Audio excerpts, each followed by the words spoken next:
Arganissima, New York.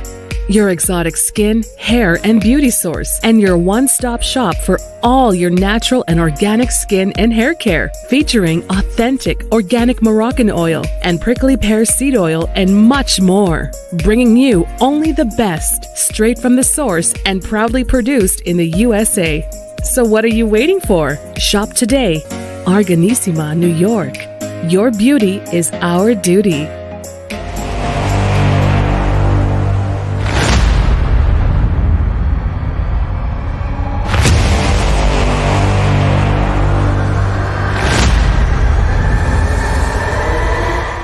Folks, welcome back to the Sales World Channel, iHealth Radio, the NBC Network, the whole shebang here with your host, Hurricane Age.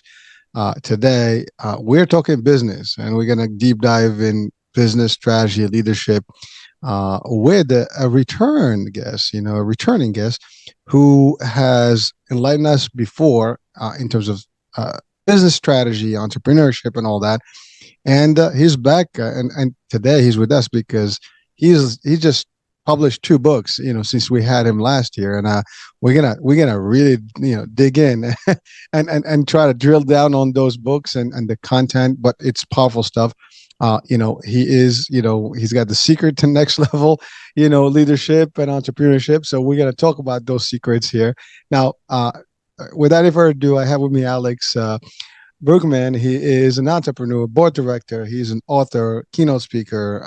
He's built companies in Europe, Canada, led clients, projects across the world. I mean, he's an expert in strategy development, leadership development, and entrepreneurship. And the list goes on and on and on. So Alex, welcome to the show. Thanks for having me back, Hurricane. Love to be here again.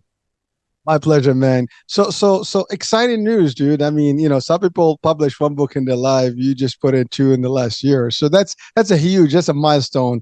I mean, that's a dream come true for a lot of people. And yours, this is not your first, publishing, of a book.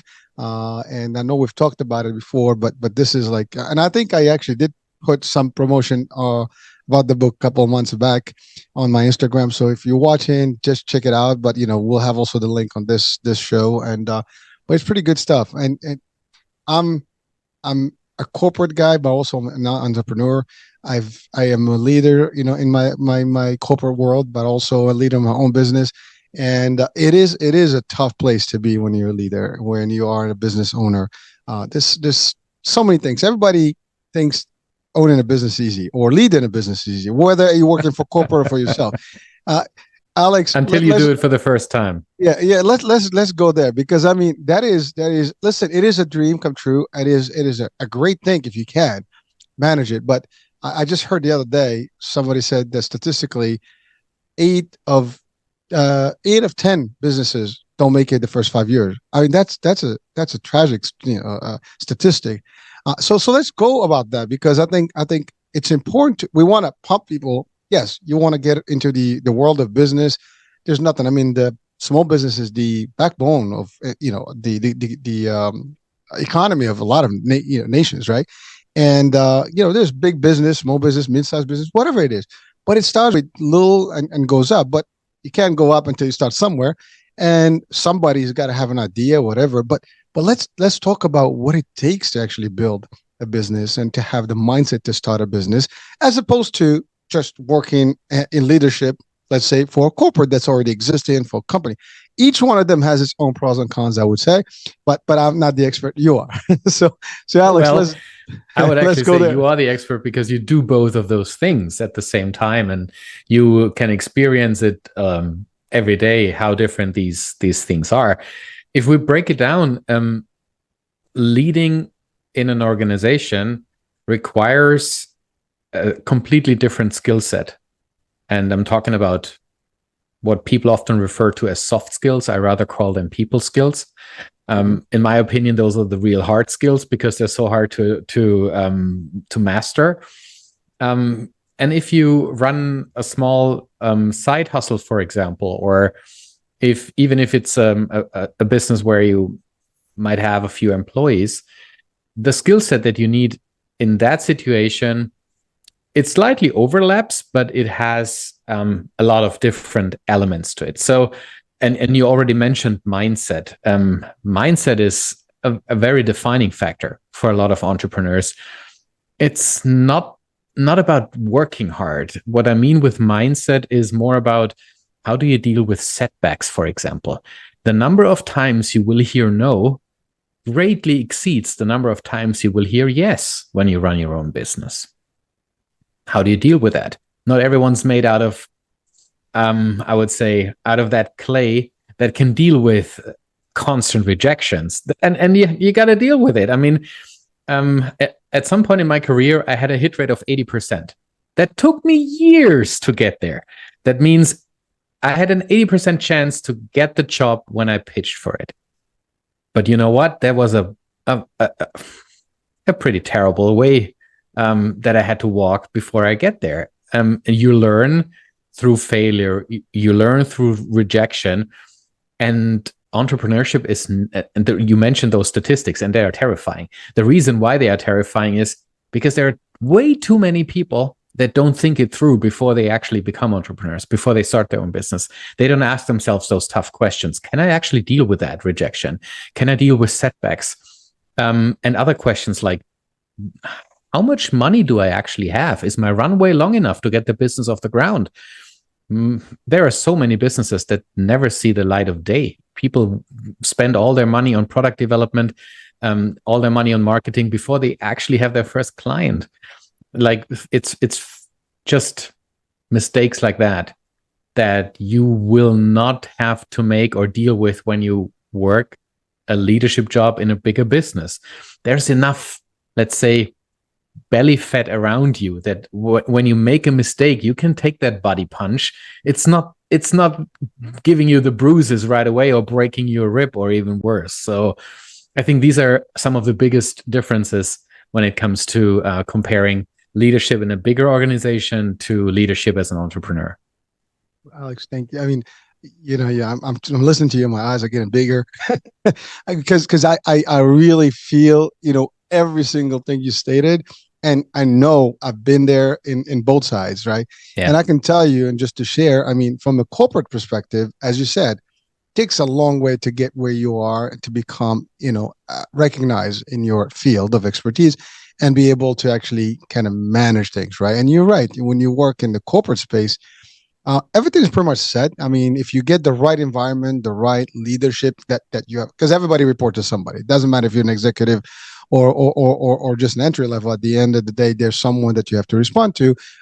You could be the CEO and you have a board, right? So, but the idea is and they're tough, right? But the idea is that you have to have the ability to manage, literally up and down, because you're gonna have some subordinates, you're gonna have some people that you're gonna, have to respond to.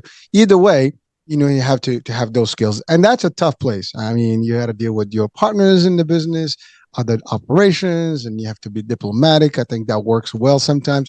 Sometimes you have to be, blunt and, it is what it is, and make some executive decisions and, be able to, I mean, as you get higher in the hierarchies, I mean, you got to be able to throw punches, but be able to also grab some because, you dish it out, it's going to get dished back at you. But the idea is you have to know what you're talking about and be, but you're right. The risk factor here is less. I mean, your skin in the game is just your input. It's you. You don't have your life savings attached to that one because, and frankly, when I train people, I always tell them, think, and by the way, I do believe in this. No one works for anyone ever, ever, ever, but we just don't know it. You always work for yourself. And the way you think about it, you are that business owner. Even when you work for somebody else, you're Inc. Inc. is you. And that's what I often say. You are the CEO of your life, and that includes the work that you do. And there is no one else who's going to take the big decisions for you. You got to take them yourself, or you just live life by default instead of by design. We didn't rehearse that one, but that's but really it's true, because what I tell people is that think about the business that you work with, like a corporation, right? It doesn't matter what, big, small, mid-size. They're your financial institution that is actually sponsoring you. And that's your paycheck, right? So if you look at it that way, you work for yourself, and in exchange of your services and your expertise and all the work you put in, you get that funding to run. whatever. So you do your own branding. If let's say you're in sales, I mean, definitely you'll do your own branding, your prospecting and all the stuff. But it doesn't matter what department you're in. But the idea is you are you're putting your brain in action and your physical work in a way, but that's about it. On the flip side, now when you start your own business, you're it.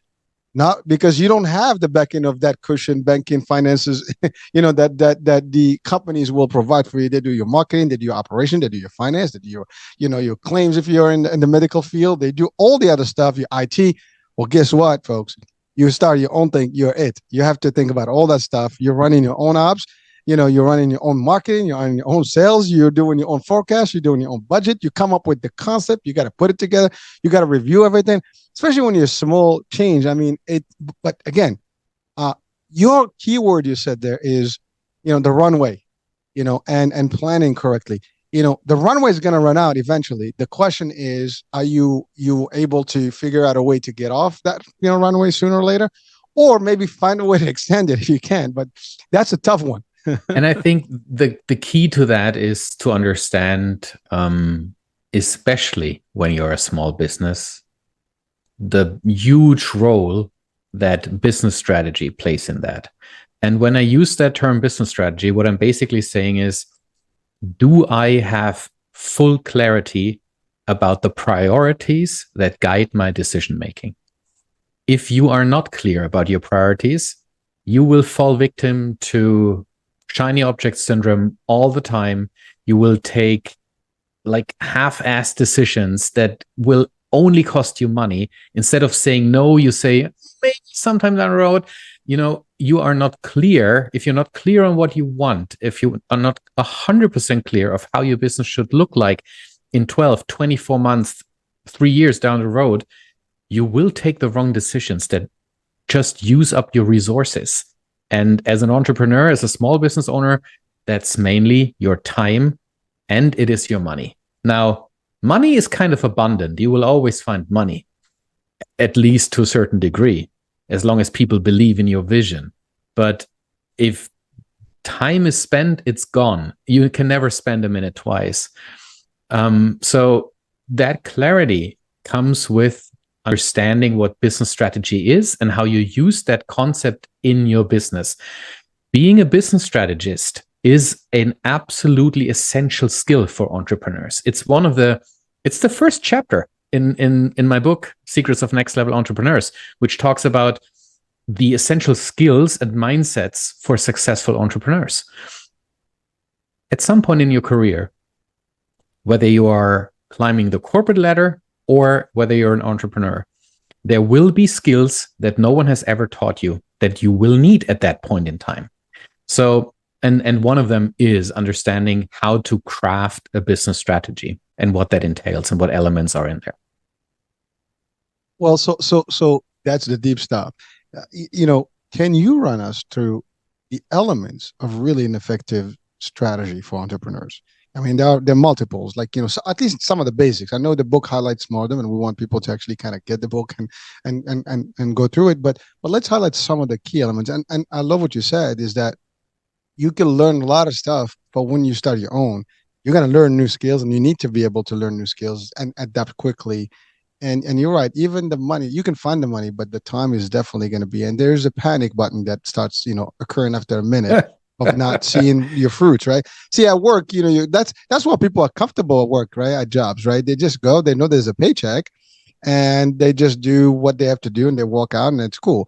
In the business, you got to keep grinding, because until that there's a critical point where that business is smooth and and really generate revenue, it's a tough place. And especially if you have staffing and you have overhead, then now you're like, oh my God, how do I do this? And you're pulling hair, and and it gets a little critical. It's tough. To answer your question about what are the core elements of a business strategy, we have to first understand what that actually is. Strategy is not tactics. So we're not talking about things that you do here.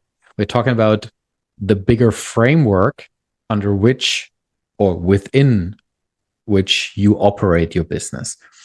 So that, first of all, that means I need to understand and be 100% clear of what I do and for whom. What is the service or the product that I give to the world? and who is it made for?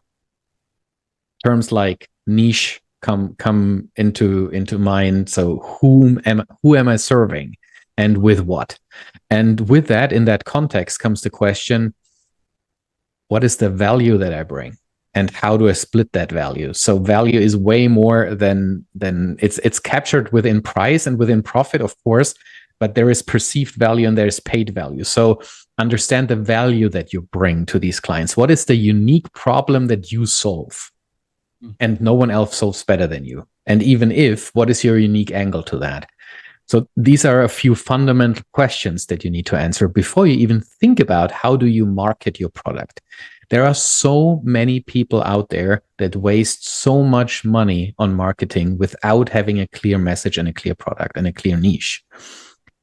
Just stop. The moment you spend a single dollar without being clear on these topics, that's a dollar down the drain.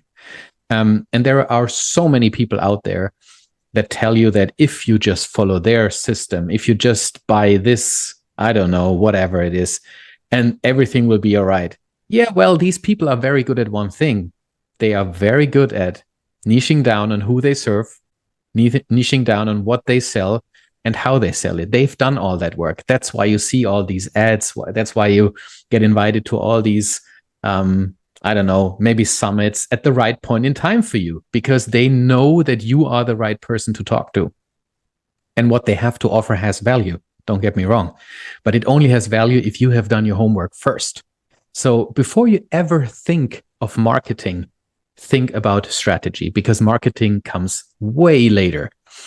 Don't confuse tactics with strategy. When you're clear on all these fundamental things, ask yourself, how do I want that business to look like in 2 years down the road? Let's not go 5 years, because that's a very long time frame for many businesses.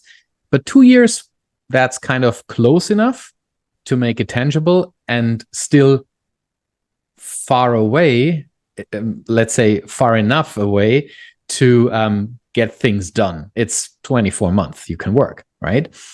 Ask yourself very specifically, how should my business look like? Whom do I serve? Where do I serve them? What am I? How does my leadership look like? How does my team look like? All these questions, also the touchy-feely things, the emotional parts that are super important. How do my client interactions feel, for example? What do my clients tell about me? Where do I sit in the bigger scheme of things in the marketplace? Like, all these questions help you understand what you really want to build. Once you're clear on what you want to build, you can ask yourself, how do I actually measure my progress on the way over the next 24 months? And this is where a lot of people just play dead and they just hope for the best. But that's just not how it works. If you don't measure your progress toward your vision remains a pipe dream. That's just it. But once you measure, once you're clear on what the two handful of strategic performance indicators are that you want to take a look at, strategic indicators, not the tactical indicators, not how much product do I sell. That's not what I'm talking about. Once you're clear on those two handful of indicators that you want to measure that show you that you're making progress toward your vision, you become crystal clear in your decision making. You know exactly, you have clarity on what it is that you want to do in your day-to-day. And this is when strategic planning starts. So the difference between business strategy and strategic planning is strategy is about the future. It's about your customers. It's about not knowing. It's about your best guess. And because of that best guess, you put priorities in place. And the strategic planning part starts once you've done that homework. And then you can look inside into your business and ask, who does what by when? It's about budget allocation. It's about creating what we need as human beings, the illusion of control over what we do, while we are basically don't have control over most of the things in our life, especially when we run a business, because, there are these big things happening like pandemics and recessions, and you never really know. But in order to be as much prepared for what's coming your way, you have to have clarity on your priorities. Otherwise, you're just dead in the water once anything goes slightly off-piste. That's a lot of stuff that you give us, Alex, there. But it's funny because you kept using the differentiator between a strategy and tactics, and oftentimes people confuse those two. Big time. It is a big. As a matter of fact, you talked about objectives and goals, and strategy and tactics, and these are all different, distinct elements.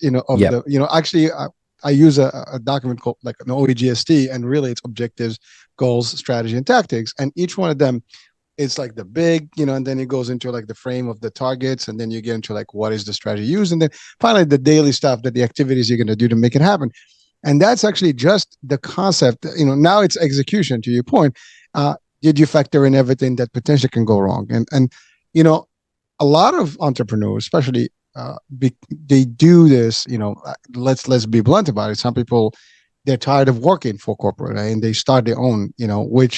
Which is ideal to a degree, but it's not as simple, right? Again, we talked about the idea that you don't have the support that you have now. You're it. You got to build that support, system. And you said it clearly. If you don't have that big picture of everything and really factor in all the different dynamics that can really impact your actual business, and now you ask all the whys of the world, and why, and what can happen, and why not? Why can happen? And you just do this enough. Then you have enough ammunition to operate, right, and to launch. If you rush into it and you just make it and wing it, now let me just figure it out as I go. Now, there is a concept of, this doesn't mean that you don't start your business. This just means you have to do it, in a smart way.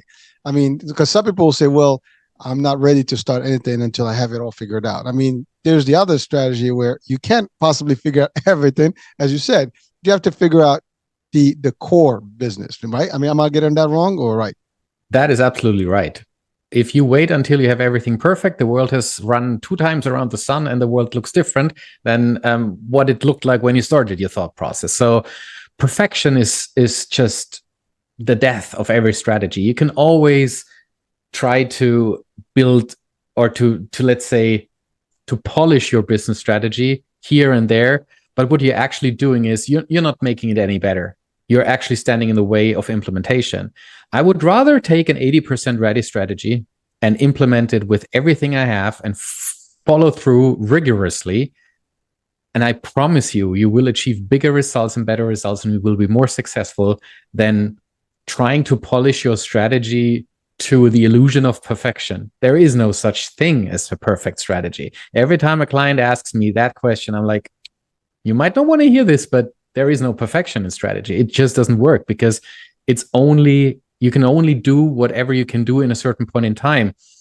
Every minute you wait, every hour you wait, every year you wait to execute just means you're not making progress, and you're robbing yourself of the opportunity to learn as you go and fine tune it along the way. I love it. And by the way, it's amazing because if anyone is watching or listening, look around you. How many large businesses are no longer in business? Not just the small guys, right? I mean, and these people had the operational, the strategy, the time frame, they had the money, the fund. Sometimes, to your point, things change. Maybe technology is changing. Capturing. You're not catching up with the times here, right? I mean, the example of Blockbuster, right? The video place, right? It's or the rental videos. Or more recent examples like Bed Bath and Beyond, companies that there you go. That just the complacency kills them. They have been successful for so long that their success has become their worst enemy. And it's interesting when you realize that what I just described, that's not a problem for small businesses. That's a problem for businesses of all sizes. That's why people like me work with large corporations. I'm not going into businesses and tell them what to do. What I do is I ask them questions that help them figure out what they want. I'm not McKinsey. I'm not Boston Consulting. I don't come in with a fleet of consultants in my back and 80 years of research data. Well, at some point in time, when I work with organizations, they realize that they need specific knowledge in a specific area. That's when you bring the consultants in.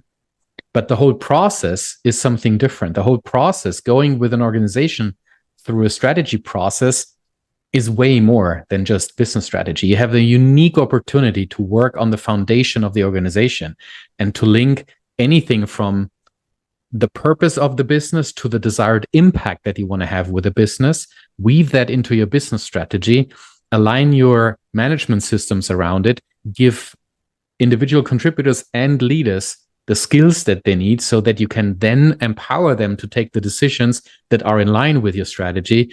Like it's a holistic concept. And I mean, there's a name for it. I call it the 9 elements of organizational identity. It's the backbone of my new book that comes out in October. And the whole process that I go through with my clients is described in there. You can just take it and do it on your own. And here comes the catch, Hurricane. It's not about the size of the organization. Small businesses need to do the exact same work.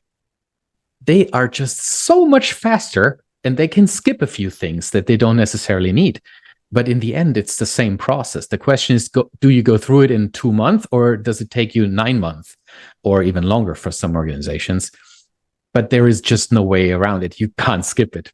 It's suicide to not be clear on your business strategy. Well, so let's talk about that. I mean, people start businesses every day, and small ones, as opening a retail shop, right? And or get into an online business or get into. Listen, I've had some successes in businesses, and I had some ones that I had to table because I couldn't. To your point, I ran out of the runway. And what? I just couldn't continue with them. They're great ideas. Maybe with some more money, I could have done more. But that's a lame excuse if you want to call it that way. But I know what I did and what I didn't do right. There's a moment that you see. Is there certain things you have to do, as you said. So I learned from those, right? And so my newer ventures are different right now. The way, to your point, I'm applying all some of the stuff that you're putting. So I have a vision. There's the 3-year mark, 4-year mark, 5, and different goals. And how do I get there, and so on and so forth. And I'm just giving my example as a small entity, but also working for the corporate, as you said, similarly. I worked as a consultant as well in different companies. And then the first thing you do, you inquire about you had to do assessments of everything. Why is this happening? Why is this not working? What are you doing here? Why are you not doing here? And then to your point, you got to look at every angle to see what's what. And then you start, to your point, it's not going to come and just get it done. You got to look at to see, and you have to ask the tough questions. And that's when people are like, oh, wow. Okay. We didn't think about that. And again, that's to your point. That's where eventually, as big as a company can be, it can collapse. And it's not the first, or we hear about them. I mean, there are super brands that actually disappeared over the last couple of decades, right? Oh, yeah. And so many of them. Many. Yeah. And by the way, these guys had some smart people working for them. They had some real funding and big money. Still didn't help. The concept is it's a lot of things that you have to think about. You mentioned something about the market, right? The competition, and the customers. What do they think about you? All the stuff. That's something that you have to value. And you talked about value. That's a big term. I mean, value for whatever you're doing. If it's not there, I mean, you're already down. You're not starting. Most businesses don't even understand the breadth and the depth of the term value. Every purchasing decision that you make every day is driven by your personal values.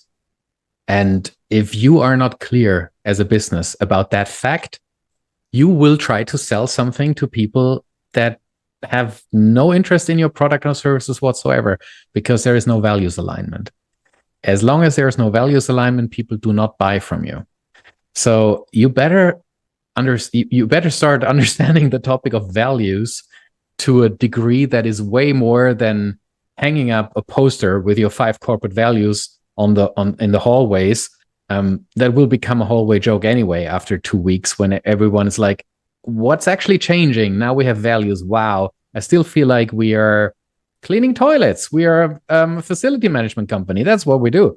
Now we have amazing values and no one's doing anything with them. So that's just not how it works.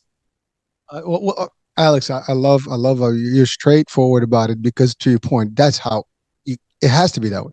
People have to see it for what it is. Otherwise, they'll be blinded by an expectation that eventually is going to be hopeless and with no results, and therefore they're going to be disappointed, what the hell. And to your point, it may be too late at that point. You might have run out of runway, finances, energy. To your point, your time, you're just I can't do this anymore. And then here's the other thing. You can even continue, like you have your blood in it and sweat and whatever, and you're going to keep struggling. But then now if you have a team, your team is no longer valuing you as the leader or the business. They're just going to walk away from you and go somewhere else because they're not seeing anywhere, you going. So these are all the things that are real hardcore elements that people have to be aware of. This topic is really, and by the way, I think this affects even human lives. I mean, I'm talking just personal lives. We are a business operating every day. Even your family is a business, if you think about it that way. And there's got to have some elements, to your point, whether small business, big business, or even in your element of social life, there is some of that too. So Alex, some of the, I guess, how can businesses avoid some of the destructions of their, strategy? How can they prevent some of that? I think the biggest issue is that many small business owners, they are so excited about the possibilities that they forget about the threats. And they start their business without having a clear understanding of whom they serve, what they sell, and where they want this business to be in 2 to 3 years. So with all the excitement, they start and they think they're going to figure it out on the fly. Yes, there are a lot of things that you will have to figure out on the fly, but that is based on a solid foundation, having a business strategy. And let's be frank, business strategy is not some secret sauce. This is a series of very straightforward questions that are not very easy to answer, but the questions are not difficult. And if you allow yourself to spend some time figuring out some of the answers to these questions and writing them down, by writing down, you will realize the gaps in your thinking. Writing crystallizes your thinking. And if it doesn't make sense what you read, it doesn't make sense in your head. So allow yourself some time to ponder with these questions and write down your answers. Formulate your business strategy, formulate your priorities, be clear on who you serve with what. And once you've done that, you can still you can still leave your corporate job, start your work, start your side hustle, start your own business. But you're now doing it based on some thorough thinking that you've make the expensive mistakes that deplete your resources and shorten your runway. So I think becoming a bit more strategic about what you want to do in the best sense of the work in the best sense of the word, is one of the best security nets that you can build before you actually jump.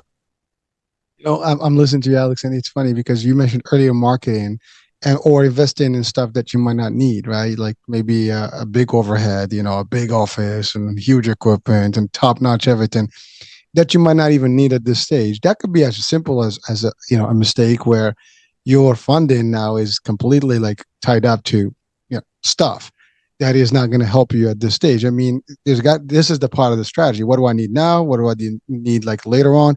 Let me give you a very specific example. I love what you just said. Let me give you a very specific example. I know a business owner that started a one-man company.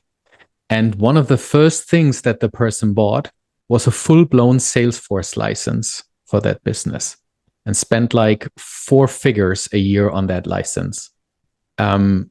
Why? Why would you want to do that? First of all, when you're a small business, when you start out, there are free CRM systems out there. Start with those. Actually, when you start a business, Excel. use a spreadsheet. That's enough. If you really want to be progressive and experiment with a few tools, there are free tools out there that you can upgrade at some point in time, and they grow as you grow your business.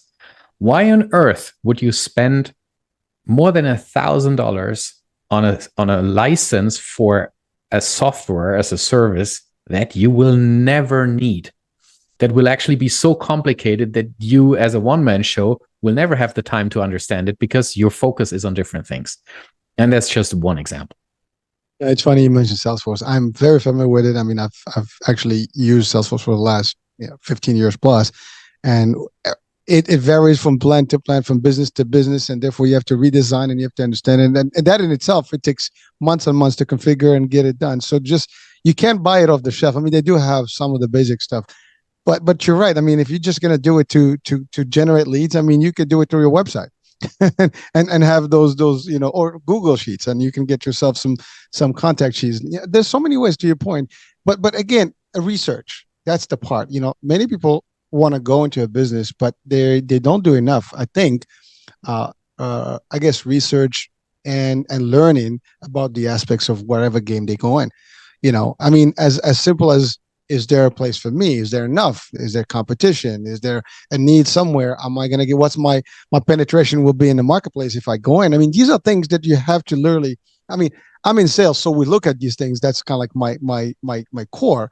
You always look at everything, because your sales is growth, right? And so business and sales are equal almost in the same aspect, other than the operation piece. But the fact of the matter, you got to look at these things, otherwise you're not going to do much, right?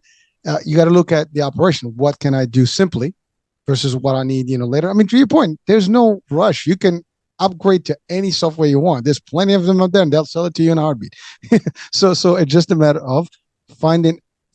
And you talked about the value, about yourself, about the concept, that these things are like literally part of it. I mean, you know that you're wasting stuff, that you're gonna probably, because here's the other thing I think that happens when you start seeing that you're spending and you're not seeing a return on investment, not ROI quick.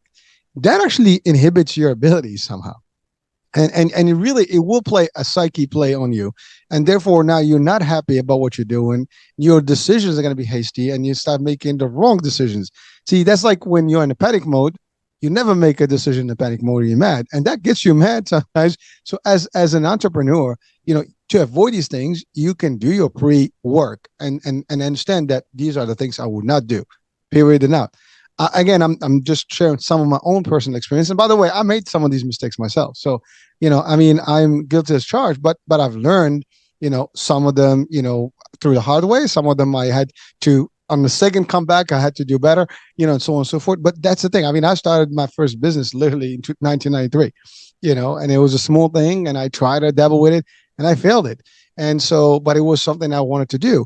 And by the way, again, in this part of the discussion, folks watching and listening, the idea of being an entrepreneur is great. Go for it. Make it happen. But do it with the smartness, do it with the right, play, do it with the right format, so you don't have to make the mistakes that, oftentimes are made, I guess, just bluntly, and really they were unnecessary. I mean, I think I'm just simplifying it, Alex. I don't know. Not really. There is enough knowledge out there in the meantime. There's enough research around entrepreneurship. There's enough out there that people can tap into.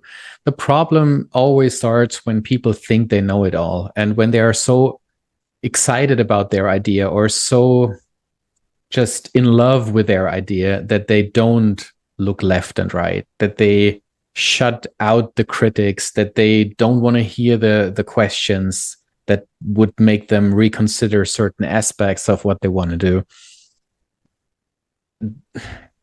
Some people just need to make their mistakes on their own to learn something from them. And to a certain degree, we've all been there. I've made mistakes. Oh my gosh, did I make mistakes? I burned so much money.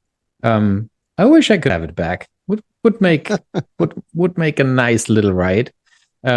It's just, when we grow older, we see the mistakes that we made, and we wish that others wouldn't make those same mistakes. Love it. But, sometimes we have to fall flat on our nose. As they say, a smooth sea never made a skilled sailor. So that's just how it is.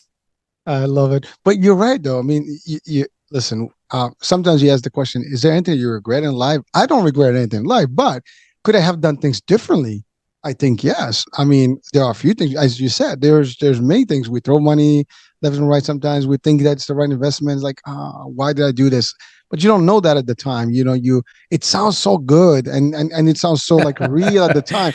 And it feels so great. Like, I got this. And then, believe me, I'm going to give you a good example. This happened to us a few years back. We invested in a franchise, a burger franchise. And it was like the happening thing. And so we put in the deposit, and we got pitched on it like it was like hardcore. I mean, this is it. This will be a cool thing. Now, I mean, it's gonna be funny because I talk health, fitness, and everything, and we did the burger franchise. But there was an opportunity for money, and so we decided at the time that it's a good place to be. And it was completely, maybe that's what it is. It was against our belief in the first place. So you realized it yourself, right? That this was a complete misalignment of your values. You were destined to fail. Exactly. It was not us, but that's not even where we failed. So we didn't do enough research on this particular business, and little we knew that in a few months we don't hear from this franchise, and we're like, what the hell's going on? Eventually, we find out that the president actually ran out of the country, took money from plenty of investors, and just disappeared. Now, my mistake is that someone did tell me do not invest in this place, and I declined that suggestion. I actually, with hard feelings, I was completely adamant, like, you just don't want me to do this. I'm just doing it because I need to do this, and that's all there is. So this is a personal experience of mine that to date, if I had to run back, 7 years back, I would have definitely not taken that opportunity. But, it was at the time, that's all I could see. And I think that's a big thing, like for everyone, just take a deep breath. Listen, if someone is giving you a buzz, take a minute to just swallow that and chew on it, sleep on it, whatever you want to do, just to figure out. But don't rush into it blindfolded, because there is you a said good something chance. very, very important, Hurricane. You said you saw an opportunity to make some money, and that is exactly the problem. There are so many people that start their own businesses, that jump from one industry into a completely different industry. They don't know nothing about it. They think they make a quick buck. And what they actually do is, once they're in the business, they realize, oh, wait a second, it's a bit more complex than I thought. And they're actually burning money. They're wasting money. They're losing money in the worst case. And then people be like, and then I pivoted to something, which is a different way of saying I messed up and I had to leave and do something entirely different. So if money is your motivator, you will not succeed in the long run. I strongly believe in that. I've worked with large organizations. Those who were money driven and profit driven are the ones that burn people through. They are not sustainable. And those smaller businesses that people found just to make a quick buck, they are never long enough in the industry to actually stack up their wins and benefit from what they've learned over time. The people that start out because they want to give something to the world that is unique, some really good service, some product that actually has value in itself, those are the ones that stay in an industry. Those are the ones that are successful over time. I was at a conference just a few weeks back that absolutely blew me away. A conference for a very specific industry, where people, they go into this industry because it's their heart and soul. It's a very human focused industry that provides experiences that you will never forget. It's the travel industry. And those people, they do it because they love it. They believe in it. And when I walked, it was in Frankfurt in Germany, a huge fairground, massive conference area. So I walked through this huge hall where the conference was on day one, and people from all over the world. There were people from, I think, 150 different countries. They saw each other. They hugged each other. They met each other for I don't know how many time, but they've been on this journey together for so long. There is way more than just money and profit on the table. It's about creating unique experiences for human beings. And if that's your driver, you will succeed. And that's what you should ask yourself. What is the unique value that you give to this world? And can I build a business around it? Then you are basically damned to make money, but don't start with the money in mind.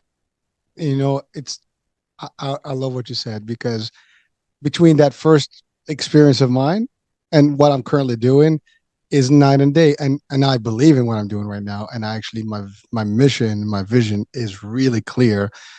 It's a long run. It doesn't matter how long, and I'm not in it for the money. I'm in it for the value and what it is. And so, and it's fulfilling. It's a whole different way of thinking about the business. And you're right. Like we were rushing because, so what happened is a corporate company closed. And so I needed to get, some, opportunities. I said, okay, this is the perfect time to do this. We had some money, available. So let's just put it in, let's, and then, we got sold the package that this is going to turn, money in a couple of months. We'll be like, swimming in dough here. You know what I mean? And it turned out to be the worst nightmare we've had, over the years. And again, guys, you said it, beautifully said it, is that when you reach a certain point of alive, you don't want people to make mistakes you make. And frankly, I struggle sometimes even with my kids. Like, guys, I can tell you all the shortcuts that you should, to avoid right now. Don't even have to go there. I'm just gonna tell you that door is. Oh, we gotta figure out ourselves. Trust me, there's nothing. You open the door, it's a cliff. So up to you. But I can tell you, I can help you save some time and money and effort and energy by listening to some of my mistakes and plenty of out there. I mean, you said it. There's plenty of resources like what not to do. That's easy. And if you know what not to do, everything else is good. So, but that's a beautiful thing because, while we are thriving to the next level, I mean, it's just no pun intended. It like literally just came up, but it's a great thing. But the idea is that we want to do more, and you want to always elevate yourself, and to the next level, and that's beautiful. But you said it's the foundation. What am I doing this for? Is this something that I feel good about it? Is this something that I would, it's worth my time, my life, my investment, and everything else? And is it going to see the light, at the end, people are going to enjoy this thing that I'm doing, I'm creating here. And if it is, to your point, the end is definitely going to be possible, and it's going to be cool, and you're going to have, the money will come. That's the thing. And you got to be, that's the other thing. I mean, you have to have a plan. You have to look at your accountant and do all the stuff. It's not just like, you got to find a formula to monetize it correctly and make sure that it's got the value attached to, the actual paid value, as you said, but at the end of the day, it's the concept behind it. It's either you're in it and you believe in it and you're going to do it, or you're in it for the wrong reasons, and then it's not going to work for you, and then you're going to regret it. Folks, don't make my mistake. I can tell you that much. Well, make your own. No, don't make your own. I mean, listen, learning from mistakes is a one way to learn, but it's a pricey mistake, because time, to your point, doesn't come back. We've spent a lot of time on things, and we don't want to lose that time, any further, because you're running out of time in life, right? So the sooner you can get it done right, the better. If you can get it a first shot, that's awesome. But if not, just learn. Hopefully the second shot will be the better one. So Alex, your book, that's the first one that's behind you. That's the secrets of next level entrepreneurship. I'm looking at it, but it's reversed in front of me. So it's mirrored backwards here. So I can't read it, clearly.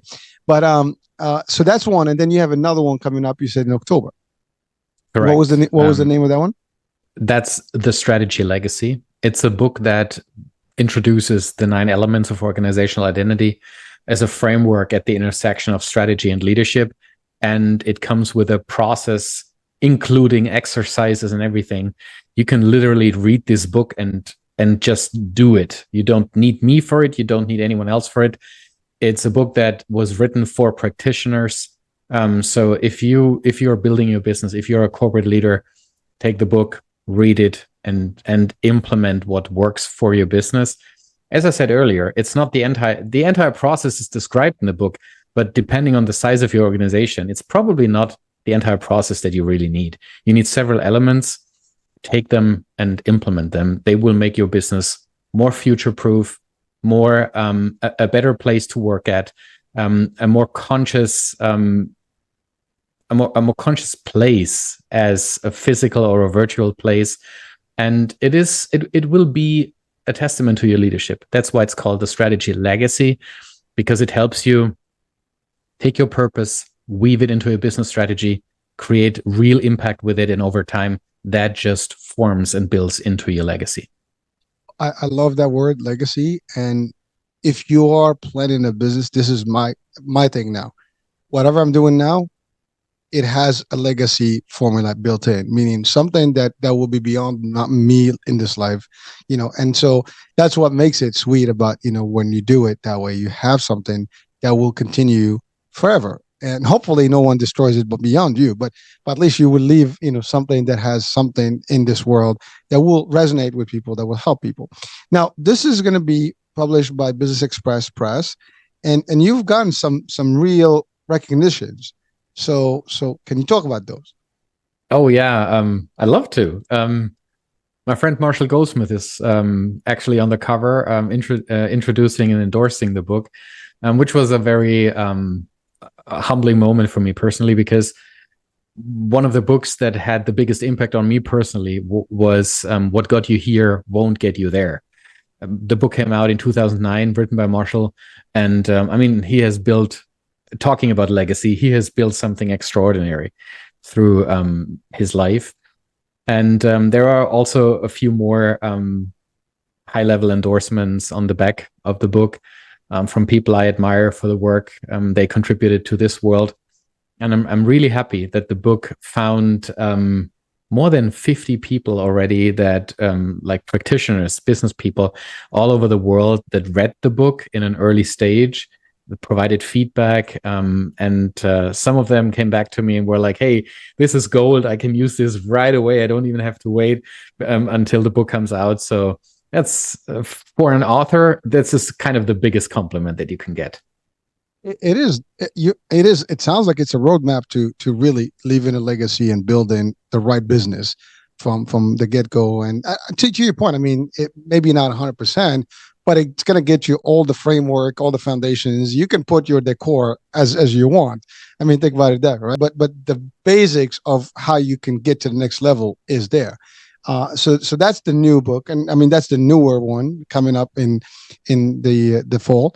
But the one that's behind you, that's already out and running, and I think it's been a few months since it's been released, right? It's end of March it came out, yeah. Yeah, so at least in North America. In Europe, actually, it came out only last week. Oh wow! Okay, well, listen, it's all over now. That's it. Well, it's also online, right? So people can get in. Yeah, you can read it as a hardcover. You can read it as an ebook. You can listen to it. It's out as an audiobook as well. So enjoy it. Right now, you also do. You said it. You work with companies or corporations, so people can actually reach out to you and talk about leadership and entrepreneurship, business strategy, and all the things that you need. To your point, you're available to assist these companies. And by the way, I don't think it has to do with a particular industry, because your stuff is core business. It's not related to industry. That is correct. Yeah, and that's the bigger part about it, because you don't. Sometimes you need to have a certain expertise in a certain particular industry to really make a dent. In your case, you're talking about the core foundations. Again, we're talking about the basics, fundamentals of business, which is anybody, small, medium, large, can use and probably should use. Yeah, that's the reason why I have deep conversations with people from different industries. I work with the tourism industry. I work with the financial services industry. I work with software companies and with the automotive businesses and pharma, and the list goes on and on. It's not the subject matter expertise that you bring as a facilitator in a specific industry. It's the process that you bring and the questions that you ask that help people explore. So, Alex, why is it that some business strategies, fail to deliver results? Yet someone can argue with you. We had the best strategy. We did this. I think our strategy is it's the best thing that you can slice bread, right? But then it fails. The results are not there. In at least your experience, what are some of the contributors to that? It's not necessarily only my experience. There's enough research around it. We know that about 2/3 of strategy and change projects fail to deliver the desired results. And the reason, when you look into it, and that's why I'm so passionate about this intersection, it's not the strategy that was at fault. It's the intersection where strategy and leadership meet. When you can craft a wonderful business strategy, if you fail to implement it, and that means a failure of leadership, then your best strategy won't give you the results that you want. It's about helping your leadership population, especially in a large organization, help them understand how their role connects to the big picture and give them enough tools, knowledge, and skills so that they can lead their own teams through the required change. Every business strategy comes with a ton of change. Otherwise, it's not worth the paper it's written on, because then it's not a strategy, then it's a business continuity plan, which is something entirely different. So if you come across, if you come up with a new strategy and you fail at the same time to upskill your leadership population, then you can just take that strategy and throw it out of the window. It will have the exact same effect. Strategy and leadership go hand in hand. And if you stand at that intersection, you need to understand the connection to really reap the fruits of your strategy. You know, Alex, you give me an itch, man, literally, because you're talking about, a great strategy, but leadership. And it I think it boils down to leadership. You can have the best, to your point. I mean, it could be exactly working for multiple companies. You give it to someone or a group of leaders, and who might not be really leaders. They just happen to be in the post of a leadership. And I think that's the problem that we can see out there. And I've experienced it. I've seen it. And, you don't see eye to eye, with this, the strategy and the vision. It's like, we want to do this, and you give them what will necessary steps to do this, but they don't do it because they have their own view of how it should be. And so it's like, you tell them this is 1, 2, 3, 4, 5 steps. They say, no, we're just going to do 1 and 3, and that's it. You cut corners. It's not happening. It's like building, a big high rise, and you left a couple of footings out. That thing's going to crumble eventually. And I think that's the problem, because some of these folks also are in a role that they may not be capable of. Unfortunately, I've seen a lot of those, and they exist. And, with all due respect, sometimes people are being in posts or positions that maybe they're not really the better fit for them. Now, someone can say the same thing about me, and that's okay. We can challenge that discussion anytime. Come on to my show. We can have that discussion. But I can tell you, folks, the idea is simply, if you are a true leader, you're talking about implementation. And it's the funny thing is that as a consultant, this happens to anyone that is consulting out there. You get hired, you give them the full plan, the full whatever they ask for, but then they don't implement it. Many times it's not. I mean, there's money spent on it, but there is no implementation. I loved actually when companies, they bring you as a consultant, but then they allow you to be part of the implementation process and observe and really, really build in that first, foundation of implementation. And so until it's literally running on its own, that's actually a different way of doing it. And I've seen more results that way than the other way. But you're right. If you have people that don't see it, they cannot implement it, and they like the real, vision, or they're not aligned, to your point, with the plan, it's over. So I had to get it out of my chest. that was right there. I mean, you just hit on that button. I couldn't help it. So Alex, let's talk quickly about some of the elements now for someone who's completely just brand new and they just want to launch tomorrow, or maybe in the next couple of weeks. What will be just some of the basic, advice just to get the book? That'll be the first one. But like some of the basic elements, like, to just like really put it on the paper. So at least they have an alignment. Be clear about what you do and for whom. That's what I call that's your business definition, right? What do you do and for whom? Be clear on what you want to build in terms of how should your business look like. Will you run it as a one-man show, or are you looking for talent? This is just one of the biggest distinctions that you need to make in the very beginning, because it defines where your budgets go. Will you be able to grow the way you set it up, or is there an inherent growth barrier in your systems, in your setup already? And I think the biggest and the most important question in the end is, do I really want to be an entrepreneur? Do I have what it takes? Do I have the runway that I need to make it off the ground? And am I made out of a cloth that can take 100 no's before I get the first yes? So that frustration barrier needs to be extremely high.